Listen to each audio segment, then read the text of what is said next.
વડોદરામાં રાહુલ ગાંધી યુવા કોંગ્રેસ કાર્યકરને મળ્યા। મિતેશ પરમાર નામના કાર્યકરને રાહુલ ગાંધી મળ્યા ત્યારે ગુજરાતમાં પોલીસ હેરાન કરતી હોવાની ફરિયાદ તેઓએ કરી। પાર્ટી નેતાઓ સામે કાર્યકરે રાહુલ ગાંધીને ફરિયાદ કરી કે કોંગ્રેસમાં નાના કાર્યકરોને મહત્વ નથી આપવામાં આવતું। ઉદ્યોગપતિ અને બિલ્ડરોને ટિકિટ અપાય છે। કોંગ્રેસના મોટા નેતાઓના ભાજપ સાથે સેટિંગ હોવાની વાત પણ મિતેશ પરમારે કરી છે। તો કહ્યું કે રાહુલ ગાંધીએ કોંગ્રેસ નેતાઓના સેટિંગની તપાસ કરવી જોઈએ। અમારા જેવા ઉત્સાહી કાર્યકરોને ટિકિટ મળવી જોઈએ। આ તરફ કોંગ્રેસ નેતાઓએ મિતેશ પરમારના આક્ષેપોને નકાર્યા। કોંગ્રેસ નેતા નરેન્દ્ર રાવતે કહ્યું કે મિતેશને હું નથી ઓળખતો, મિતેશ પરમાર કોંગ્રેસમાં છે કે નહીં તે પણ નથી ખબર।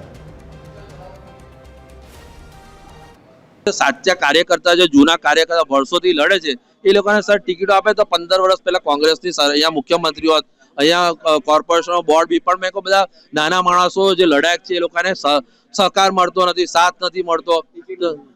એ લડે છે તો ટિકિટ તો હવે એ લોકોને જે પણ લડે એને પ્રોત્સાહન આપો, ભાઈ અમે તમારી જોડે છે ને તો કોંગ્રેસ જીતે। લડે ટિકિટ આપવાનું થાય ત્યારે ઉદ્યોગપતિ બિલ્ડરોને આપી દો તો મેં કોંગ્રેસ જીતશે નહીં।